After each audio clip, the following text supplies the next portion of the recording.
రాధామోహన్ దాస్, నువ్వు నోటికొచ్చింది బైబిల్లో వక్రీకరణ చేస్తూ బైబిల్ మీద బుడద చల్లుతూ నువ్వు దేవుడిని బహుగా దూషిస్తున్నావు. సమస్త సృష్టి చేసిన దేవుడి జోలికి నువ్వు వస్తున్నావు.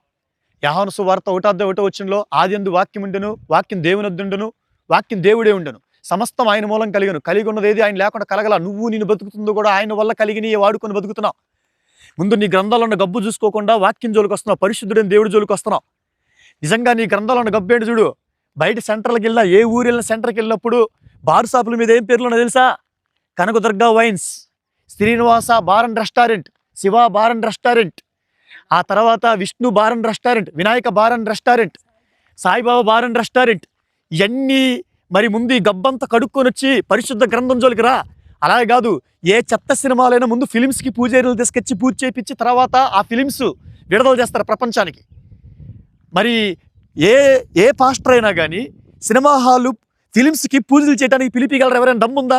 పాస్టర్ వెళ్తాడా? వెళ్ళడు. ఎందుకంటే పరిశుద్ధ దేవుని యాజకుడు, పరిశుద్ధ దేవుడు ఏర్పరచుకున్న సేవకుడు. అందుకే ఇలాంటి చెత్తదానికి పాస్టర్ ఎప్పుడు కూడా రాడు. బార్ షాపులు ఓపెనింగ్ అప్పుడు పూజని పిలిపించి పూజ చేయించిన తర్వాత ఓపెన్ చేస్తారు.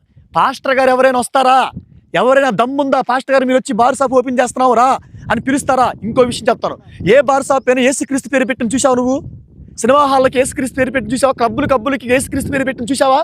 చూడు పనికి మాలు వాడా, ఒక్కసారి ఆలోచించు. నీ మరణం రాకముందు నిజం తెలుసుకుని నిత్య జీవానికి సిద్ధపడు.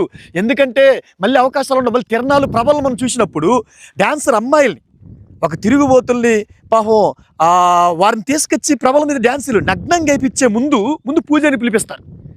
నగ్నంగా వాళ్ళు వేసే ముందు పూజారిని పిలిపించి పూజ చేయించిన తర్వాత నగ్నంగా అసహ్యకరమైన పాటలు పెట్టి డాన్సులు వేపిస్తారు.